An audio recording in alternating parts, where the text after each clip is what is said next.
When diving into the strange and unexplained, the subject of giants is a surprisingly common one. In the vast area of cryptids and mysterious creatures, this presence is understandable. Perhaps due to the influence of ancient Hebraic texts or the numerous cultural beliefs across the globe, giants, when compared to many of the more outlandish tales out there, seem far from the most improbable beings to have ever walked the earth, with some accounts even suggesting they still exist. Giants, as described, are essentially just very large humans. This similarity could lead one to speculate that, like humans, giants were also territorial tribal people.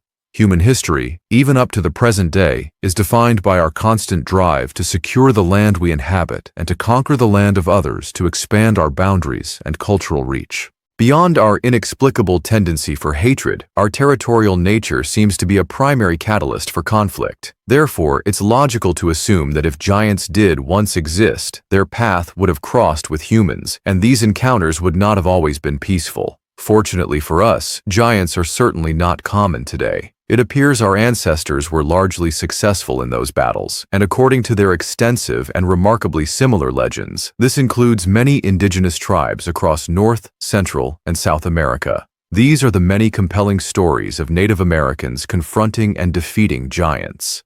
As the presentation begins, a choice is offered to the listener to proceed through a metaphorical mist of stories that defy explanation and contradict known reality, entering a void of both fact and superstition, leaving them alone to decide what to believe as they pass through the fog of war. The audio then shifts to a dramatic scene in a foreign language with soldiers encountering a snag while digging, specifically impacted gravel. One of the men exclaims that they have found something large, which looks like a coffin. The year is 1819, marking the end of the Spanish era of control over parts of Western North America. The United States was focused on westward expansion from the East Coast, with waves of settlers moving toward the American heartland. Some were beginning to enter Texas, California, and New Mexico, areas currently under Spanish colonial authority. Spanish forces, perhaps anticipating a confrontation with the Americans or needing to fortify against hostile indigenous groups, started strengthening defenses around remote settlements. One such place was the small town of Lampak, now in Santa Barbara County, California. Lampak contained a Franciscan mission and a small group of Spanish settlers situated directly within the ancestral lands of the native Chumash people. The mission's goal was to convert local tribes to Christianity, but relations between the settlers and natives were frequently strained. Consequently, the garrisoned soldiers were tasked with building a new powder magazine on a nearby ranch. Working under the intense California sun, the men began to dig the foundation. The initial digging went smoothly, but after several feet, they hit a frustrating obstacle, a thick layer of hard gravel. Working against a tight deadline, they couldn't relocate the construction site. They resorted to using pickaxes and shovels to chip away at the gravel, which appeared to have been impacted and hardened over a long period, likening the task to breaking through crumbling cement. After a grueling few hours, the drenched soldiers finally broke through. However, instead of finding more soft earth, they were confronted with a shocking discovery. The soldiers had stumbled upon what looked like a sarcophagus. While unusual for men unfamiliar with ritualistic burials, what was truly astonishing was the object's sheer size. It was easily over 12 feet in length. When the soldiers managed to pry it open, they found something even more incredible: the mummified remains of a man whose size accounted for the massive coffin. The skeleton filled the entire box from head to toe. Surrounding the corpse were various objects: stone axes, spears, carved shells, and thin sheets of rock etched with strange hieroglyphic symbols. Examining the man more closely, the soldiers noticed another peculiar detail. The mouth seemed to have 2 rows of both upper and lower teeth. At a loss, the men stopped digging and reported the find. The local Chumash people were informed, as it was hoped they might shed some light on the unburied discovery.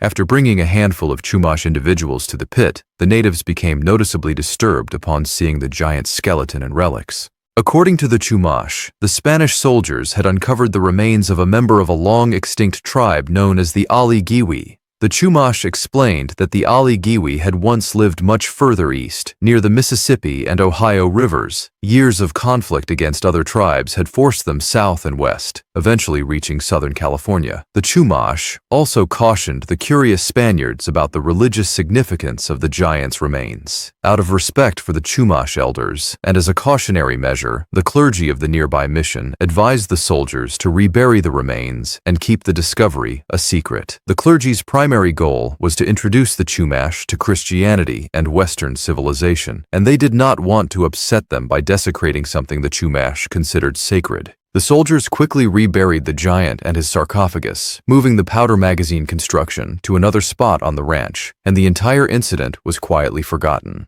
The story was rediscovered in 1833 when written records of the event are believed to have been found by Mexican authorities. Mexico had achieved independence, forcing Spain out of North and Central America by the early 1820s. It is presumed that the account of the giant skeleton in Lampak was found among scattered records left by Spanish military or clergymen. Regardless of how the story was uncovered, the mention of the Ali-Giwi people by the Chumash is not unique to this single incident. As the Chumash elders indicated, the Ali-Giwi are not merely a part of Chumash folklore. The name Ali-Giwi and their fearsome reputation surfaces in the oral histories of multiple indigenous nations across North America. According to the Delaware, Iroquois, Cherokee, and Algonquin peoples, the Ali-Giwi once controlled the lands of what is now the eastern United States. It is said that in ancient times, their fortified settlements were situated along the banks of the Mississippi and Ohio rivers. The Delaware natives sometimes refer to the Ohio River as Ali-Giwipo, or River of the Ali-Giwi, which lends credence to their presence across these different cultures. The descriptions of the Ali-Giwi are consistently similar in both their physical appearance and behavior. Though similar to humans, they are described as having distinct pale skin and red hair. The Ali-Giwi are universally referred to as gigantic people who towered over early men. Their reported use of tools, primitive clothing, and defensive fortifications depicts them as both sophisticated and intelligent. However, the Ali-Giwi were also known to be violent, a warrior society that, according to the spoken history of the Leipi Delaware people, was not welcoming to outsiders. In 1819, John Heckewelder, a writer and Christian missionary who had spent a significant part of his career with Native Americans, published a book titled History, Manners, and Customs of the Indian Nations Who Once Inhabited Pennsylvania and the Neighboring States. Though his primary aim was to assist in the conversion of indigenous peoples to Christianity, Heckewelder became captivated by their numerous stories, myths, and legends. One story that particularly stood out was shared by the Lap people of the Delaware Nation. According to Heckewelder, the natives' ancestors arrived in the East only to be confronted by gigantic people. The Lenni-Lap, based on traditions passed down by their ancestors, had lived many hundreds of years ago in a very distant country in the western part of the American continent. For some unrecorded reason, they decided to migrate eastward and set out together as a large group. After a very long journey and many nighttime encampments, they eventually reached a river where they met the Mangay, who had also migrated from a distant country, and had struck the river somewhat further upstream. Spies sent ahead by the Leipi had discovered long before their arrival that the country east of the Mississippi was inhabited by a very powerful nation who had many large towns built on the great rivers flowing through their land. These people, Heckewelder was told, called themselves Taligu or Taliwi. However, Colonel John Gibson, a gentleman with a thorough knowledge of the Indians and several of their languages, believed they were called Aligi. Many remarkable things are told of this famous people. They are said to have been remarkably tall and stout, and there is a tradition that there were giants among them, people of a much larger size than the tallest of the Leipi. It is also related that they had built themselves regular fortifications or entrenchments. When the Leipi arrived at the banks of the Mississippi, they sent a message to the Ali-Giwi asking for permission to settle in their vicinity. This request was denied, but they were granted permission to pass through the country to seek a settlement further east. They began to cross the Nemsi-Chipu, likely the Mississippi River. Upon seeing their vast numbers, they consisted of many thousands, the Ali-Giwi launched a furious attack on those who had already crossed, threatening them with total destruction if they dared to persist in coming to their side of the river. Angered by this treachery and the significant loss of men, and also unprepared for a full conflict, the Lepe consulted on their next move, whether to retreat as best they could or test their strength to show the enemy they were not cowards. The Mangay, who had been watching from a distance, offered to join them on the condition that they would be entitled to share the country after its conquest. The Lepe accepted the proposal, and the two nations resolved to conquer or die.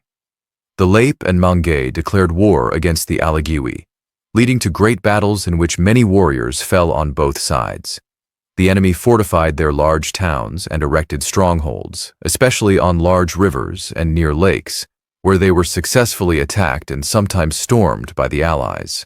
One engagement resulted in hundreds of casualties who were later buried in holes or laid in heaps and covered with earth.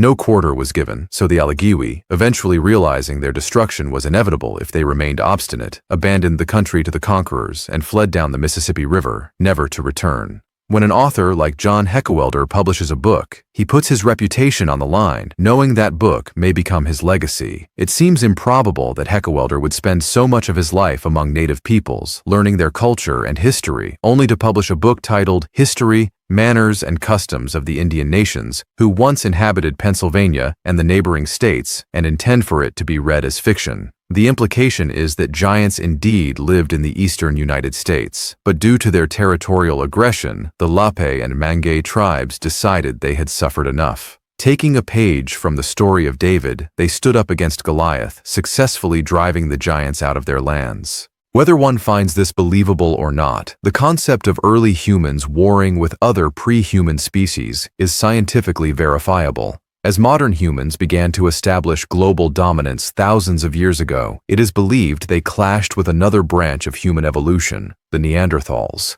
Much like the legendary battle between the American natives and the giants, this was a fight for survival. Through a combination of factors, including disease and warfare, humans gradually managed to push the Neanderthals from their territories, leading to their complete extinction, as far as we know, since no living specimen has ever been found.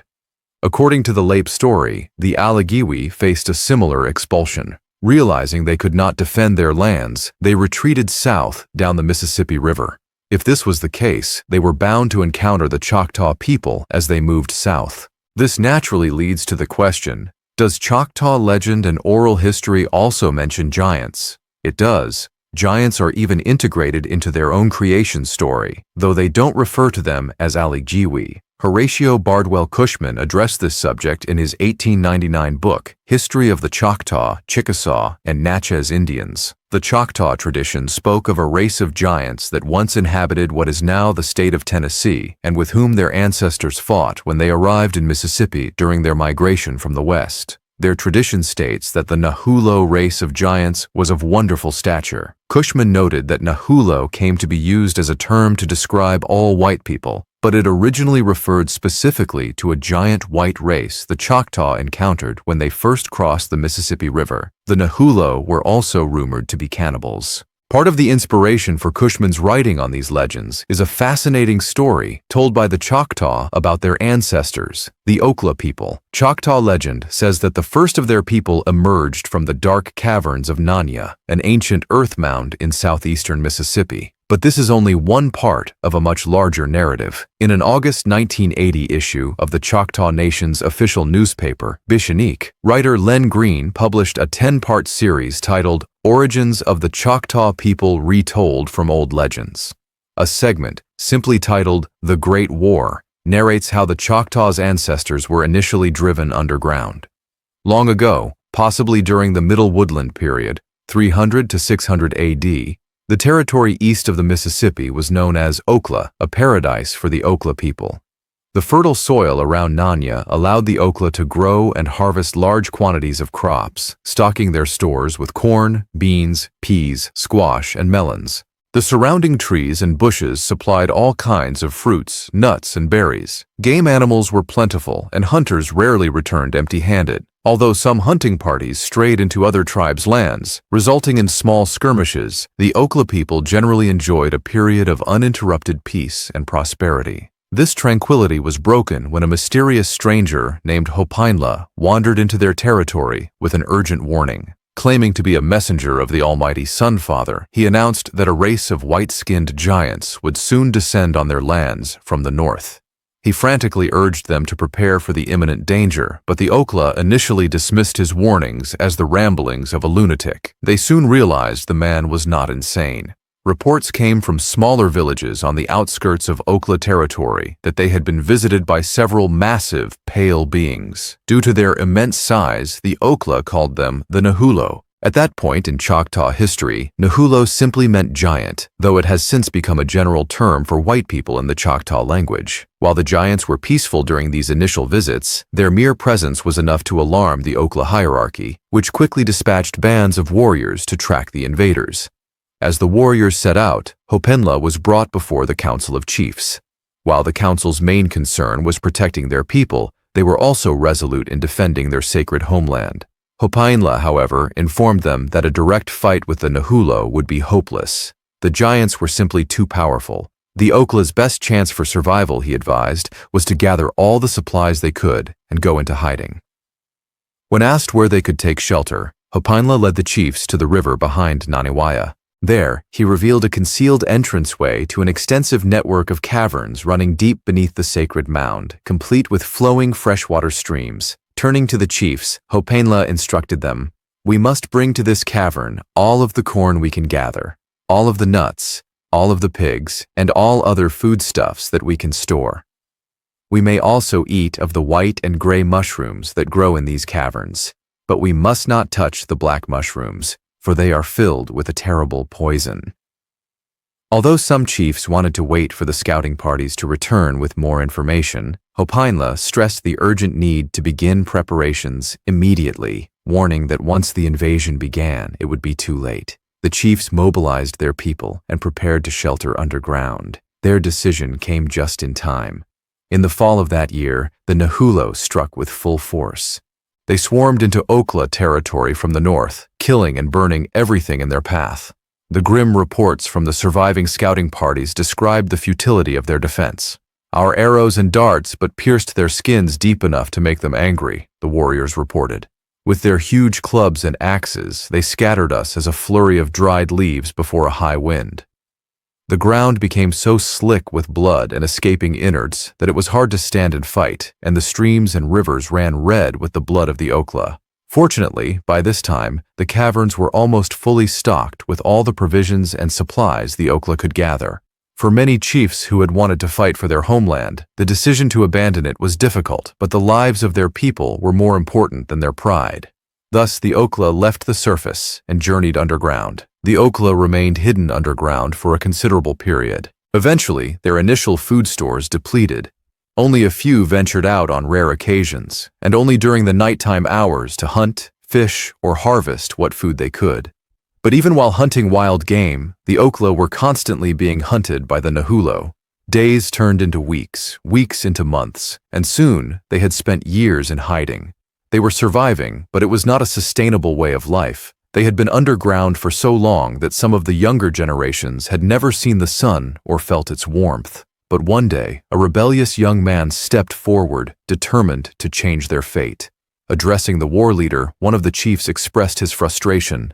"For years, our people have lived like animals. Our children know only darkness and fear, and it is all they will ever know unless we strike back." Another chief scoffed at the idea of fighting back, saying their axes couldn't kill the Nahullo, and their legs were too short to outrun them. The young man responded by saying it was that very way of thinking that had doomed their people for generations. He boldly promised, "In 3 years, I'll stand before you with a way to do what none of you have dared to do, to take back what was rightfully theirs." This young Okla, who declared his new name would be Palatati, or war leader, passionately appealed to the Council of Chiefs, arguing it was time to rise up against the Nahullo and reclaim the surface. The council initially laughed at his proposal, but Palatati was resolute, vowing to return in 3 years with a plan to fight the giants. True to his word, Palatati returned 3 years later, as stubborn as ever. This time, he presented them with a newly developed weapon. It was a small dart containing a lethal poison harvested from the black mushrooms within the caverns. To demonstrate, a pig was brought in, and Palatati loaded one of the darts into a blowgun and fired it into the pig's side.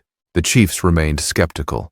Some could barely contain their laughter. 3 years for this grand strategy to beat the giants. A tiny dart? How could it carry enough poison to kill a pig, let alone a full-grown Nahullo? Their protests were silenced when the pig suddenly collapsed, twitched, and stopped moving. Palatati then turned to the council and revealed that he had already tested the poison on the Nahullo, sneaking out one night to hit 2 of the giants with the darts. Both targets were dead within minutes. Just like that, their many years of hiding and being hunted were over. The Okla were ready for war. Armed with blowguns and their new poison darts, the Okla warriors emerged from their caverns in the dead of night, setting out into the countryside to hunt down any Nahullo they could find. Asleep in their encampments, the giants were blissfully unaware of the small darts piercing their skin, shrugging them off as mere bug bites. Soon, however, the survivors woke to find dozens of their fellow warriors dead.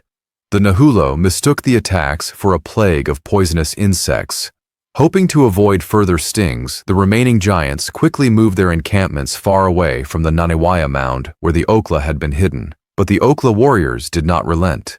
They continued to attack the giants night after night until the Nahullo fled the region entirely. This is where the common version of the Choctaw creation story typically begins. Their Okla ancestors, after years of knowing only war and darkness, emerged from the caverns beneath Naniwaya to reclaim their homeland and build a new future. Having been completely chased out of Okla, the Nahullo seemingly vanished from Choctaw history. However, like the Alagiwi, it is possible that the remnants of the Nahullo may have relocated elsewhere. According to stories told by the Paiute peoples, these giants, now only a small fraction of their former civilization and unable to return north, may have left the east behind and headed towards the desert lands and the west coast. Sarah Winnemucca Hopkins, born in 1844 near Humboldt Lake in what is now Nevada, was a writer, activist, educator, lecturer, and proud member of the Northern Paiute people. Though the world she grew up in was increasingly dominated by American and European settlers, she remained committed to her indigenous heritage and sought to educate Americans on her people's history and beliefs. In 1882, Sarah published a book titled Life Among the Paiutes: Their Wrongs and Claims. In Chapter 4, she recounts a story long passed down through Paiute oral history. This incredible account tells of the Paiute people engaging in a war of total annihilation against a tribe of pale-skinned, red-haired barbarians who made their final stand at a place called Lovelock Cave, a real location in Nevada. The description of this tribe bears some notable similarities to the Alagiwi and Nahullo. These barbarian giants were also said to be cannibals. Winnemucca wrote, "Among the traditions of our people is one of a small tribe of barbarians who used to live along the Humboldt River. It was many hundred years ago. They used to weigh my people and kill and eat them. They would dig large holes in the Paiute trails at night, and if any of her people traveled after dark, which they did out of fear of these barbarous people, they would often fall into these holes. That tribe would even eat their own dead. Yes, they would even come and dig up our dead after they were buried and would carry them off and eat them. Now and then, they would make war on the Paiute people. During the fighting, as quickly as someone was killed on either side, the women would carry off the deceased. Her people said they were very brave. When they were fighting, they would jump up in the air after the arrows that went over their heads and shoot the same arrows back again. Her people took some of them into their families, but they could not change them. So, the Paiutes eventually made war on them. This war lasted a long time. Their number was about 2,600, and the war lasted some 3 years. The Paiute people killed them in great numbers, and the few survivors retreated into a thick bush. This was a most horrible place. The Paiutes watched at the mouth of the cave and would kill the barbarians as they came out for water. The Paiutes would ask them if they would agree to live like them and stop eating people like coyotes or beasts. They spoke the same language, but they refused to surrender. Finally, the Paiutes grew weary. They gathered wood and began to fill up the mouth of the cave. The poor fools began to pull the wood inside until the cave was full. The Paiutes then set it on fire. They cried out to them, "Will you give up and be like men and not eat people like beasts? Say quick, we will put out the fire." No answer came from them. Her people thought the cave must be very deep or far into the mountain. They had never seen the cave or known it was there until then. They called out to them as loudly as they could, "Will you give up? Say so, or you will all die." But still, no answer came. Then, they all left the place. 10 days later, some returned to check if the fire had gone out. They reported back to her third or fifth great-grandfather that the barbarians must all be dead because there was a horrible smell. This tribe was called people-eaters. After the Paiute people exterminated them all, the surrounding people called the Paiutes Si-Te-Cah, which means conqueror and also enemy. Winnemucca was unsure how her people came by the name Paiutes, as it is not an Indian word, and she suspected it was misinterpreted. Sometimes they are called pine nut eaters because they are the only tribe that lives in the country where pine nuts grow. Her people said the tribe they exterminated had reddish hair. She owned some of their hair, which had been handed down through her family, and had a dress, a mourning dress that only her family possessed, trimmed with this reddish hair, which she planned to wear while lecturing. Reports of giants living and fighting for territory in the Midwest are also spoken about by other tribes, including the Comanches, a tribe from the Great Plains. Chief Rolling Thunder of the Comanches gave an account of an ancient race of white giants in 1857. He claimed that, innumerable moons ago, a race of white men, 10 feet high and far richer and more powerful than any white people then living, inhabited a large range of country extending from the rising to the setting sun. Their fortifications crowned the summits of the mountains, protecting their populous cities situated in the intervening valleys. They surpassed every other nation, past or present, in all manner of cunning handicraft, were brave and warlike, and ruled the land they had seized from its ancient possessors with a high and haughty hand. Compared to them, the pale faces of the present day were pygmies in both art and arms. The chief explained that when this race of giants forgot justice and mercy and became too proud, the Great Spirit wiped them out. All that remained of their society were the mounds still visible on the tablelands. This account was documented by Dr. Donald Panther Yates, a researcher and author of books on Native American history. Yates also writes of the Si-Te-Cah people of Navajo legend, who were described as a regal race of white giants endowed with mining technology. They dominated the West, enslaved lesser tribes, had strongholds throughout the Americas, and either were extinguished or went back to the heavens. Around the same time, in 1864, journalist Pedro Deza de Leon wrote in Chronicle of Peru about legendary giants described to him by the Manta indigenous people. He reported that there are accounts concerning giants in Peru who landed on the coast at the point of Santa Elena. The natives related a tradition, received from their ancestors from very remote times, that a party of men arrived on the coast in boats made of reeds as big as large ships. These men were of such size that from the knee downwards, their height was as great as the entire height of an ordinary, well-statured man. Their limbs were proportionally large, and their heads were monstrous, with hair reaching to the shoulders. Their eyes were described as being as large as small plates. Delalon said that the giants' sexual habits were revolting to the natives, and heaven eventually wiped them out because of those habits. While it is purely speculation, the existence of these legends from early native tribes whose territories span from the east all the way to the west of the present-day United States seems to construct a clear picture. If there were any hard evidence of the giants' existence, this apparent timeline of events, the giants being persistently pushed west in fight after fight and being killed in the process, could offer a reasonable explanation for the decline of the giant population in North America. In the account involving the Paiute people, it is interesting that Sarah Winnemucca never once referred to the cannibal tribe in the story as giants, only calling them barbarians. There is one reference to their ability to reach up high and grab arrows flying over their heads that may hint at their impressive size, but the only concrete description Hopkins provides is of their white skin, red hair, and violent cannibalistic tendencies. What distinguishes the Paiute story from those of the Chumash, Lake Delaware, Choctaw, and others is that there is actually some evidence to suggest that a cannibalistic tribe may have once inhabited Lovelock Cave. During excavations at the site in 1912, miners unearthed thousands of ancient artifacts, including stone tools, fishing nets, textiles, baskets, and even a few duck decoys used for hunting. The miners left these artifacts in a pile before eventually contacting the University of California. Anthropologist Llewellyn Loud traveled from the university to investigate the site. Human bones were apparently discovered within the cave during later archaeological digs, some of which appeared to have been split open to extract their marrow. Even remains of human hair were discovered, and it was red. While the finding of red hair has been disputed by the fact that black hair can turn red over time, it is commonly agreed that the Lovelock Cave excavation was not handled well and certainly not up to modern standards. However, some proponents of the Si-Te-Cah giants theory claim researchers deliberately covered up any giant remains found there. Of course, the truth behind these incredible stories will likely remain shrouded in mystery. Evidence is crucial for building a foundation of belief in anything, like the dinosaurs, for example. We wouldn't have believed they existed until we found their bones.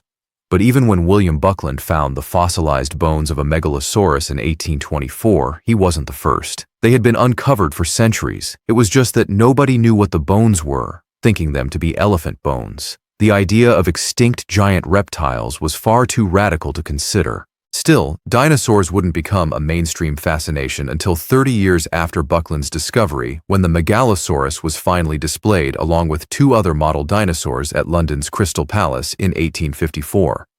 So, perhaps in the same way as the megalosaurus, evidence of giants has been found and reported by the media, but it just wasn't something that people at that time found very unusual or very interesting.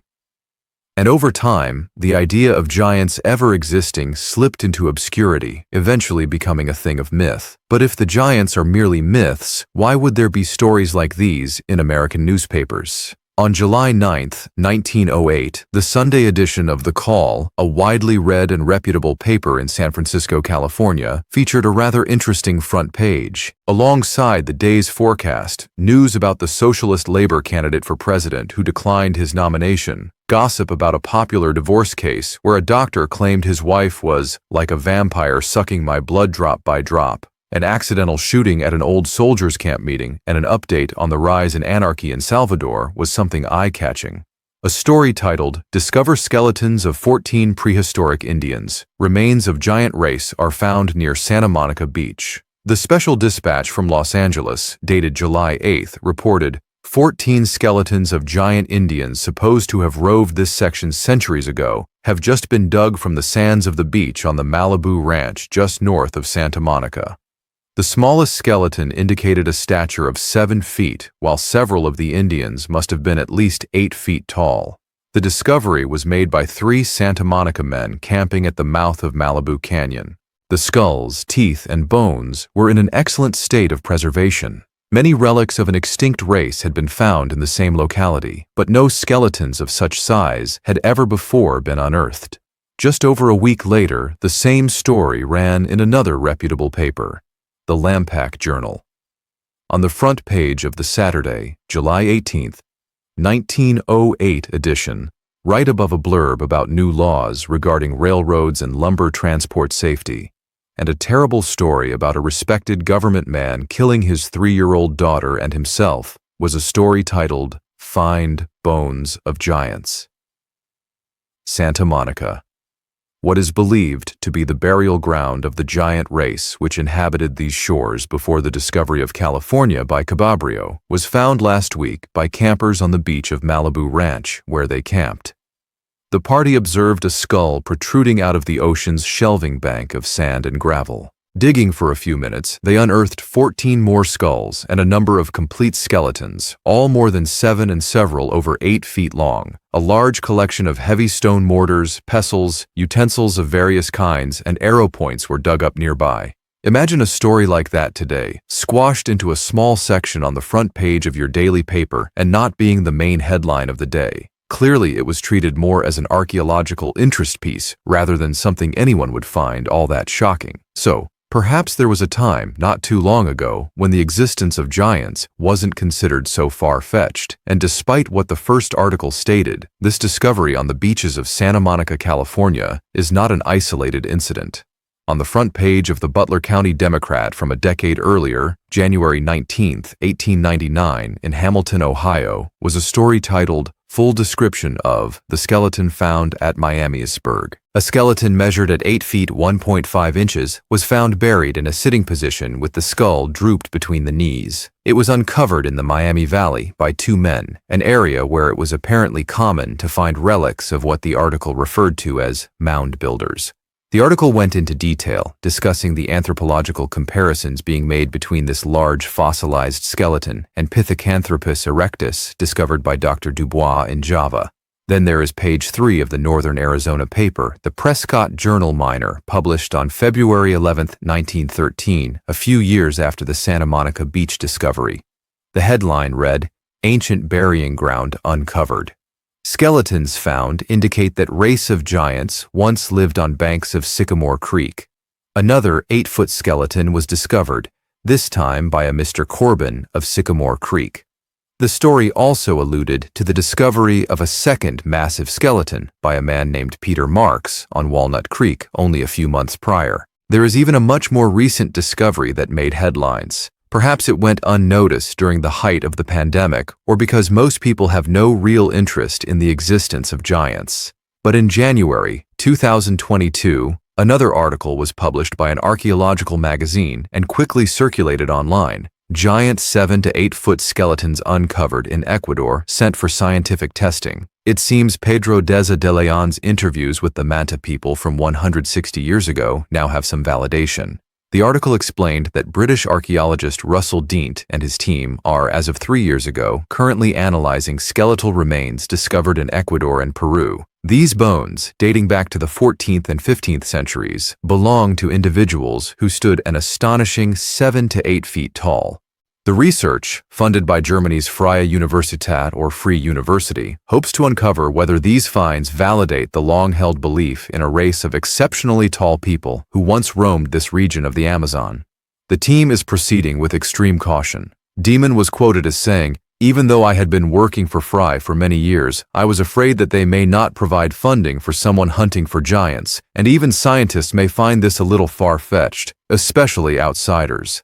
In light of the sensational nature of this, we must be extremely careful in our investigation because it will be met with a lot of mistrust." What makes these findings even more intriguing is the remarkable health of the skeletons, which show no signs of the typical abnormalities associated with gigantism. Instead, they exhibit healthy joints and large lung capacities. This suggests that their height might have been a natural characteristic of their population rather than a medical condition. The discovery site also reveals ornate burial practices which helped preserve these unique remains. It's been 3 years. As Demon's team continues their meticulous work, including DNA analysis, the world waits to see if these ancient giants will rewrite our understanding of human history in the Amazon jungles and beyond, bringing these age-old legends into the realm of scientific fact. After reflecting on this collection of stories and evidence, the narrator shares some final thoughts. The current episode was the result of starting to research the Lampak giant story, finding a wealth of material on giants and then circling back to connect these threads. Even for someone who studies scripture and has found it undeniably true, which would by default include stories about giants like the Nephilim, the descendants of Anak, Goliath, and so on, there was still a part of the narrator's brain that found the idea of giants living in the Americas difficult to fully accept. However, this script, which connects stories of the Alagiwi from at least 4 different native tribes in the American Northeast, followed by the Choctaw legends in the Southeast, the Paiutes further west in Nevada, and the Chumash people in California, is powerful because the connections weren't found in a single pre-existing source. Even if some of the native legends have been embellished over time, lining up the timelines seems to offer a picture of why we don't see giants today. They were pushed out or driven into extinction. When you combine these stories with the front-page articles about finding giant skeletal remains in these same regions, like in Ohio, California, or the cannibalized human remains in a cave in Nevada, and the other stories about giants in Central or South America, including the recent discovery of massive skeletons in Ecuador and Peru, it's hard not to be a little more convinced that giants once roamed the Americas alongside the native people. based on the San Francisco newspaper article which said the giants were supposed to have roved this section centuries ago. Clearly, they are not the first people to consider this possibility. They are just the first people in a long time who haven't encountered the word giant in any book outside the Bible and children's fairy tales. It makes you wonder what happened to all those bones. The narrator admits to having read the conspiracy theories, but still doesn't see why acknowledging that giants either existed or do exist is somehow damaging to society. Furthermore, based on stories from soldiers and Marines returning from Afghanistan, the notion that giants still exist even today is an open question. Time will tell, they suppose, and they invite listeners to share their thoughts. The segment concludes with sincere thanks to listeners, subscribers, commenters, and especially patrons and channel members for their incredible support and a wish for God's blessings upon everyone.